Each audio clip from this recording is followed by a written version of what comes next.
Allah, Allah, Allah, Allah, Allah, Allah, Allah, Allah. রাজি আমাদের ফোরামের মূল বক্তব্য তিনি উপস্থাপন করেছেন, সেটি আমাদের ফোরামের সম্মিলিত বক্তব্য। সেই বিষয়গুলিকে আরো বিভিন্নভাবে আমরা বিশ্লেষণ করার চেষ্টা করেছি। আমিও খুব সংক্ষিপ্ত আকারে সেই কথাগুলি আবার পুনরাবৃত্তি করব। আজকে শিক্ষাঙ্গনে অনৈতিকতা, এটি আমাদের জাতির আগামী ভবিষ্যৎ বিষয়ে গোটা জাতির চিন্তাশীল মানুষদের কপালে চিন্তার ভাঁজ ফেলে দিয়েছে। আমাদের বাংলায় একটি প্রবাদ রয়েছে যে সরিষা দিয়ে ভূত তাড়াবো, সেই সরিষাতেই যদি থাকে ভূত যদি আক্রান্ত হয়, তাহলে তখন আর পরিণতি কি ঘটতে পারে। আমরা জানি শিক্ষা জাতির মেরুদণ্ড, যে শিক্ষার মাধ্যমে জাতি দাঁড়িয়ে থাকবে সোজা হয়ে। ভবিষ্যৎ একটি সুন্দর ভবিষ্যৎ নির্মিত হবে, একটি সুন্দর আগামী প্রজন্ম গড়ে উঠবে। সেই শিক্ষায় যদি হয় অনৈতিকতায় আক্রান্ত, তাহলে একটি সুন্দর ভবিষ্যৎ কিভাবে গড়ে উঠতে পারে।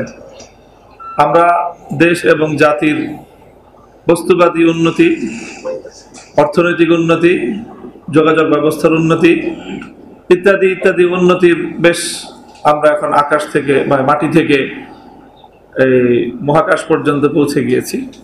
এগুলো আমাদের জন্য উন্নতির অনেক গল্প। কিন্তু আমরা বিশ্বাস করি, যদি শিক্ষার এবং শিক্ষাঙ্গনের এই অনৈতিকতার এই ধস যদি আমরা রুখতে না পারি, তাহলে শুধু মঙ্গল গ্রহ নয়, মহাকাশের সমস্ত গ্রহ বিজয়ের পরেও জাতি হিসেবে আমরা কখনোই মাথা উঁচু করে দাঁড়াতে পারবো না।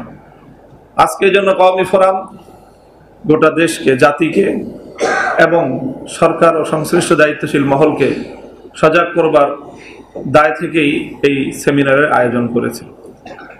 আজকে আমাদের শিক্ষাঙ্গনগুলোতে যেখান থেকে অনৈতিকতার শুরু হয়, অনৈতিকতা বলতে আজকে একটি বিষয় যদিও হাইলাইট হয়েছে, সেটি হলো যৌনতা বা যৌন হয়রানি, কিন্তু আসলে অনৈতিকতার আর অনেকগুলো বিষয় রয়েছে। আমাদের শিক্ষাঙ্গনগুলোতে সরকারিভাবে, রাষ্ট্রীয়ভাবে যে চাকরির সূচনা হয়, নিয়োগের সূচনা হয়, সেখানেই তো ঘুষের বড় লেনদেন করতে হয়। অধিকাংশ ক্ষেত্রে হয় চাকরি পাওয়া যায় না। তো একজন শিক্ষক যখন তিনি অনৈতিকভাবে শিক্ষকতার পেশায় ঢুকবেন, তাহলে তার দ্বারা আমরা নৈতিকতার শিক্ষা কিভাবে আশা করতে পারি? ওই জায়গাটায় আমাদেরকে ওই সরিষার ওই গোড়া থেকে ভূত তাড়াতে হবে, গাছের ওই শেকড় থেকে ভূত তাড়ানোর ব্যবস্থা, পদক্ষেপ জাতির চিন্তাশীল মহলকে গ্রহণ করতে হবে। শিক্ষাকে আজকে বাণিজ্যিকীকরণ করা হয়েছে, এটি অন্যতম একটি কারণ অনৈতিকতার। শিক্ষকরা শিক্ষা দেওয়াকে, শিক্ষা প্রদানকে, শিক্ষকতাকে তারা অর্থ উপার্জনের মোক্ষম হাতিয়ার হিসেবে তারা ব্যবহার করছেন। কাজেই শিক্ষার যে বাণিজ্যিকীকরণ, নানা ধরনের শিক্ষা প্রতিষ্ঠান গড়ে তুলবার মাধ্যমে লক্ষ লক্ষ কোটি কোটি টাকা হাতিয়ে নেওয়ার যে একটা ব্যাপক মহামারী সমাজের মধ্যে ছড়িয়ে পড়েছে, এটিও এক ধরনের অনৈতিকতা, বড় ধরনের।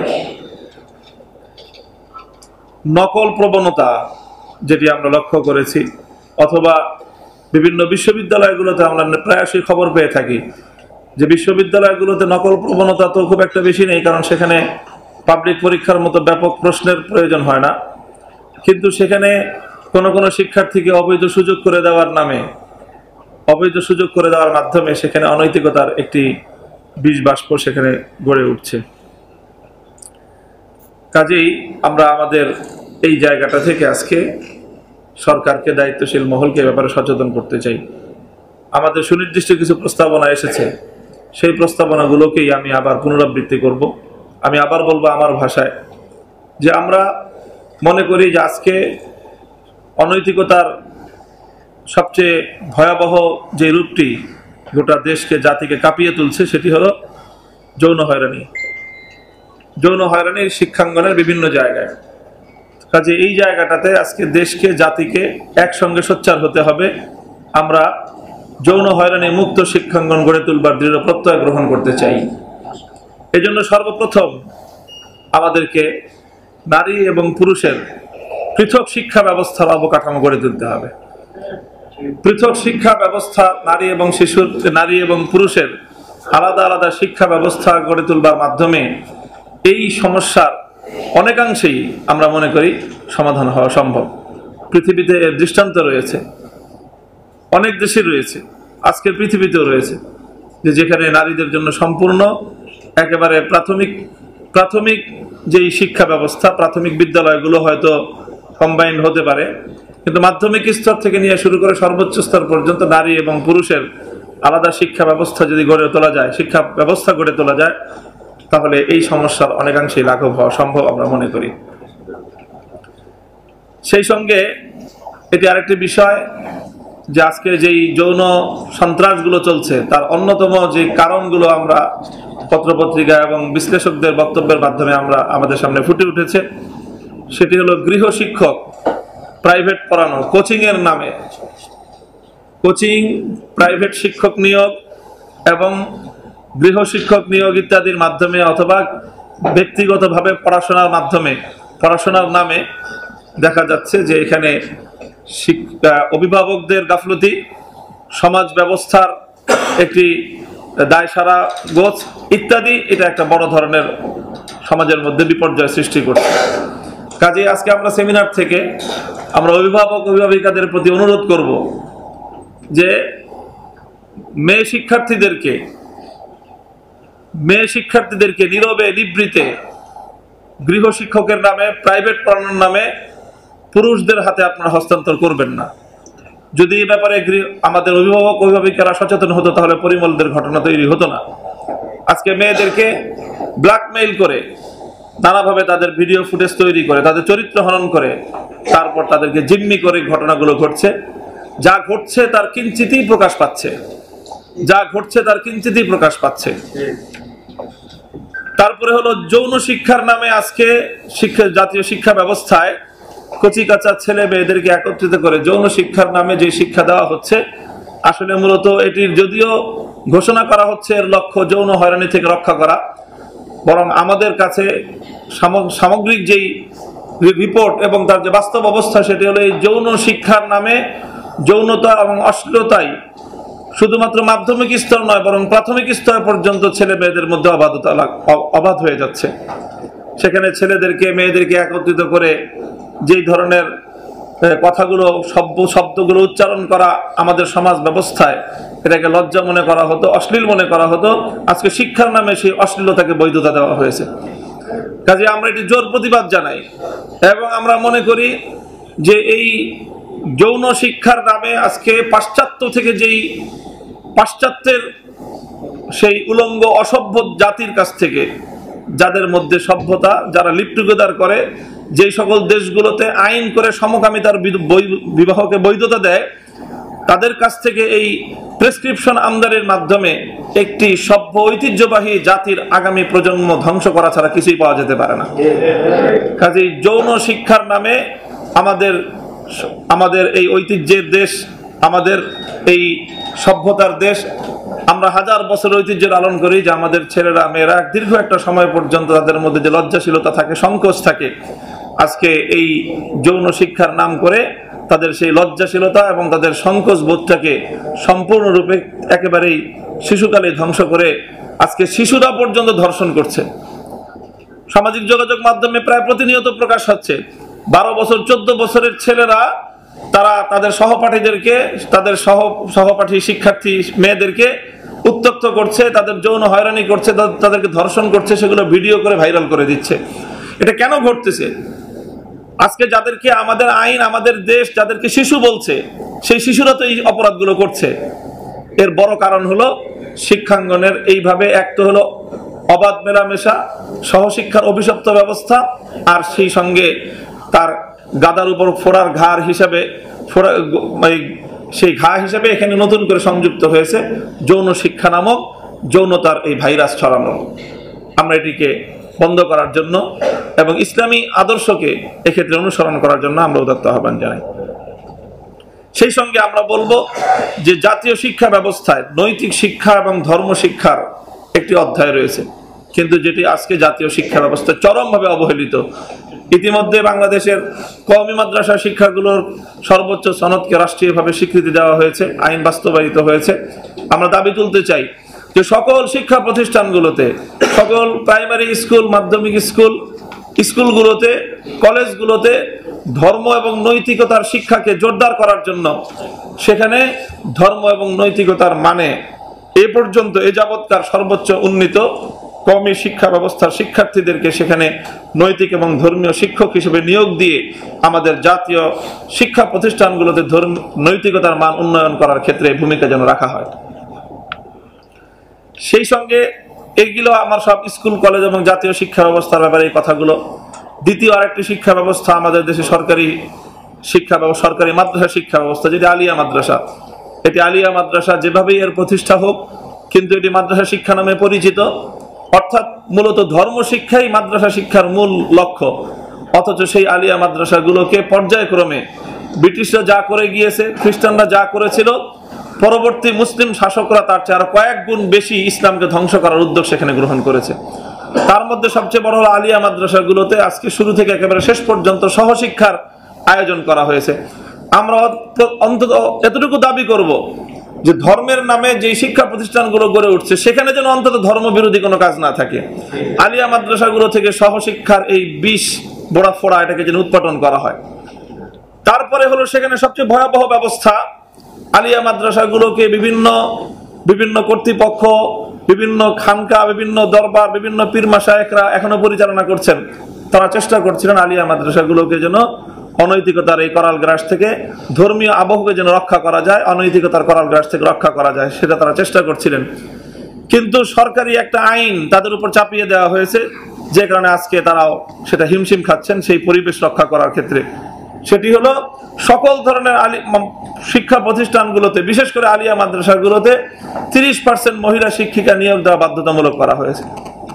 অর্থাৎ যেখানে ছেলেদের প্রতিষ্ঠান, যেখানে ছেলেরা হাদিস কামিল পড়ছে, ফিকহ পড়ছে, কোরআন পড়ছে, যেখানে কোরআন সুন্নাহ এবং ফিকহের প্রতি ছত্রে ছত্রে নারী পুরুষের অবাধ দেখা সাক্ষাতের মধ্যে কোরআন সুন্নাহ এবং ফিকহের মধ্যে হারাম ঘোষণা করা হয়েছে, অথচ সেই শিক্ষা ব্যবস্থার মধ্যে নারী শিক্ষিকাকে বাধ্যতামূলক করে কমন রুমগুলোর মধ্যে শিক্ষক এবং শিক্ষিকাদের ক্লাসের ফাঁকে আড্ডাবাজি করবার একটা পরিবেশ তৈরি করে দিয়ে সেই আলিয়া মাদ্রাসার ঐতিহ্যকে ধ্বংস করার একটা পায়তারা করা হয়েছে।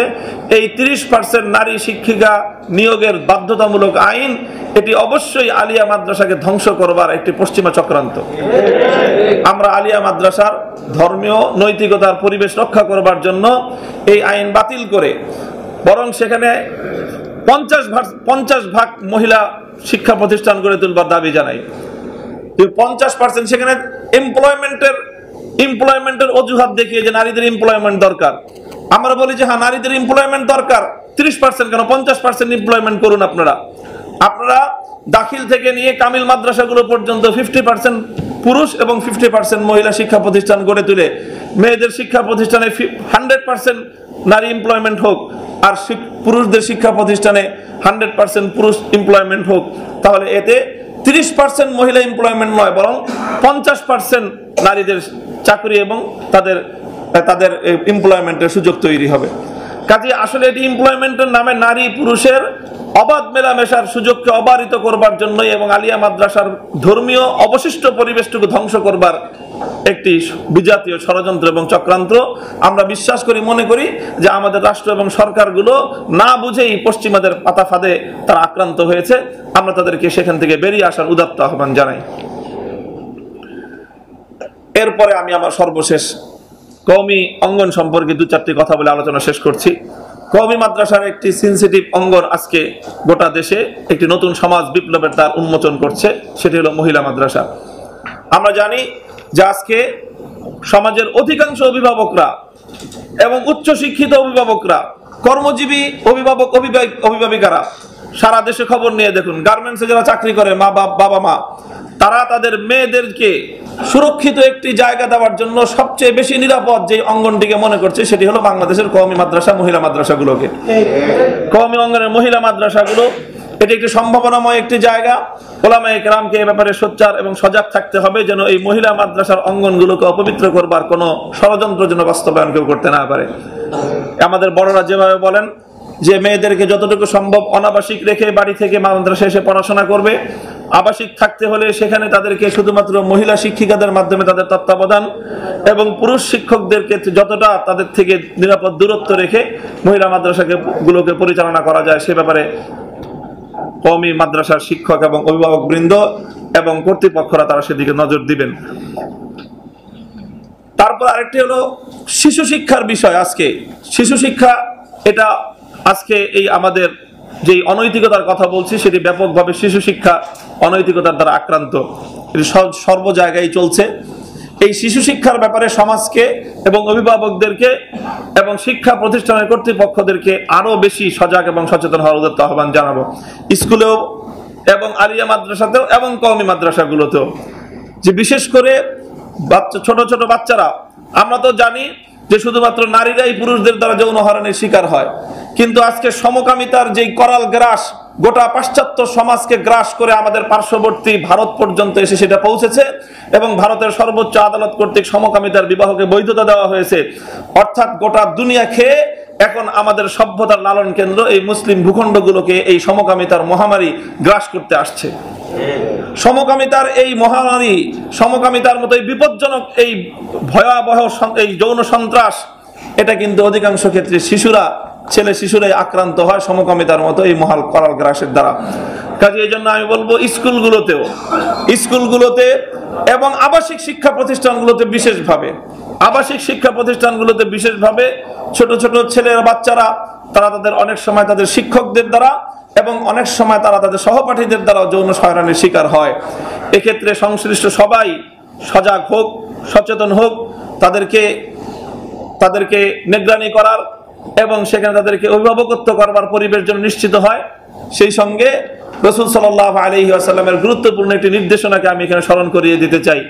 আল্লাহর নবীজি বলেছেন, মুরু সিবিয়ানাকুম বিসসালাত ওয়া হুম আবনাউ সাবঈ সিনিন ওয়াযরিবুহুম আলাইহা ওয়া হুম আবনাউ 10 সিনিন ওয়া ফাররিকু বাইনাহুম ফিল মাদাজি।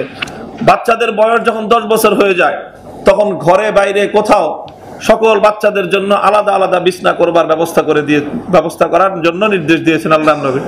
অর্থাৎ 10 বছরের ঊর্ধ্বের ছেলে হোক মেয়ে হোক তারা কেউ দুজন এক বিছানায় শুবে না, এটি নবীর সুন্নাত, বরং প্রত্যেকের জন্য সেপারেট আলাদা শোয়ার বিছানা ব্যবস্থা থাকবে।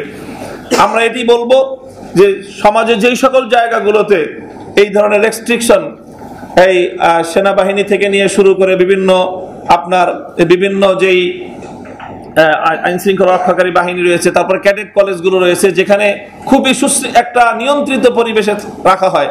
একই ধরনের বাংলাদেশে কওমি মাদ্রাসাগুলো ঠিক একই সেই নিয়ন্ত্রিত ব্যবস্থা, সেই জায়গাগুলোতেই আমরা জানি সকলেই, এটা হয়তো বলি না লজ্জার কারণে, যে সেখানেই আসলে সমকামিতার মতো এই ধরনের অপরাধগুলো আস্তে আস্তে সেখানে ছড়িয়ে পড়ে। কাজে সেই সকল জায়গাগুলোতে যেখানে সীমাবদ্ধতা রয়েছে আমরা সকলের প্রতি উদাত্ত আহ্বান জানাবো যে এই অপরাধকে রোধ করবার জন্য আমাদের সকলের সম্মিলিত উদ্যোগের প্রয়োজন। যে এই ক্যাডেট কলেজগুলোর প্রতি যেন এই ব্যাপারে বিশেষ নজরদারি রাখা হয়, যে সেখানে যেন কোনো ছাত্র, কোনো শিক্ষার্থী যেন সহপাঠীর দ্বারা অথবা কোনো শিক্ষকের দ্বারা এই ধরনের কোনো লাঞ্ছনার শিকার না হয়। কওমি মাদ্রাসাগুলোতেও যেহেতু ব্যাপকভাবে 100% কওমি মাদ্রাসা আবাসিক শিক্ষা ব্যবস্থা, কাজেই সেখানেও পর্যাপ্ত পরিমাণ ব্যবস্থা যেন করা হয়, সকলে যেন উদ্যোগ নেয়, কওমি ওলামায়ে কেরাম এবং মাদ্রাসা কর্তৃপক্ষ, যে সকলের জন্য ভিন্ন ভিন্ন শয়নের ব্যবস্থা করার উদ্যোগ গ্রহণ করা, এবং কেউ যেন সহপাঠী অথবা অন্য কারো দ্বারা যেন যৌন নিপীড়নের শিকার সেখানে না হয়। হোস্টেল ব্যবস্থা ব্যাপক করা হোক, নিরাপদ ব্যবস্থা করা হোক। এই আজকে আমাদের বক্তব্যগুলো সংক্ষেপে, ইতিপূর্বে আমাদের লিখিত বক্তব্যের মধ্যে ওই কথাগুলো এসেছে। আমরা আবারও জাতির কাছে বলছি, কওমি ফোরাম বাংলাদেশে ওলামায়ে কেরামের পক্ষ থেকে জাতিকে বিভিন্ন সময়ে সচেতন করার একটি সম্মিলিত উদ্যোগ। এখানে বিভিন্ন রাজনৈতিক দৃষ্টিভঙ্গির আমরা সমমনা ওলামায়ে কেরাম ঐক্যবদ্ধ হয়েছি। আমাদের উদ্দেশ্য হলো আমরা এই জাতির প্রতিটি গুরুত্বপূর্ণ ইস্যুতে আমাদের বক্তব্য তুলে ধরব। দেশ এবং জাতির সুন্দর ভবিষ্যৎ গঠনের লক্ষ্যে আমরা সাধ্যের আলোকে আমাদের ভূমিকা আমরা পালন করব। আজকে এই সেমিনারে যারা যারা আগমন করেছেন, কষ্ট করে সময় দিয়েছেন, বেশ দীর্ঘ সময় আপনারা এখানে উপস্থিত থেকে আমাদের এই সেমিনারকে সাফল্যমণ্ডিত করেছেন, আমাদের বক্তব্যগুলো শুনেছেন। আমি আবারও কওমি ফোরামের পক্ষ থেকে আপনাদের সকলকে ধন্যবাদ, অভিনন্দন জ্ঞাপন করছি, শুকরিয়া জ্ঞাপন করছি। এবং আমরা এই শিক্ষাঙ্গনগুলোকে অনৈতিকতা থেকে মুক্ত করবার এই আয়োজনকে শুধু আয়োজনের মধ্যে, সেমিনারের মধ্যে সীমাবদ্ধ না রেখে এটিকে আমরা একটি আন্দোলন হিসেবে গ্রহণ করব। এই থাকবে আমাদের সর্বশেষ আহ্বান। আমরা সকলে যার যার জায়গা থেকে আমরা চেষ্টা করব যে আমরা আমাদের এই অভিষ্ট লক্ষ্যে যেন পৌঁছতে পারি, তবে একটি সুন্দর দেশ এবং সুন্দর একটি জাতি আমরা আগামী দিনে উপহার পেতে পারি। আল্লাহ আমাদের সকলকে উত্তম বিনিময় দান করুন। পরিশেষে আমি উপস্থিত সকল অতিথিদেরকে ছোট্ট একটু আহ্বান জানাই যে কওমি ফোরামের পক্ষ থেকে আপনাদের জন্য এখন দুপুরে লাঞ্চের সময় হয়ে গিয়েছে, সামান্য একটু আপ্যায়নের ব্যবস্থা করা হয়েছে। আপনারা মেহেরবানি করে আমাদের আপ্যায়নটুকু গ্রহণ করবেন, আমরা কৃতার্থ থাকবো। আল্লাহ পাক রব্বুল আলামিন আপনাদের সকলকে উত্তম বিনিময় দান করুন। এখন আমাদের মুহতারাম মাওলানা খালেদ সাইফুল্লাহ আইয়ুবী সংক্ষিপ্ত দোয়ার মাধ্যমে আজকের এই প্রোগ্রামের সমাপ্তি ঘোষণা করবেন।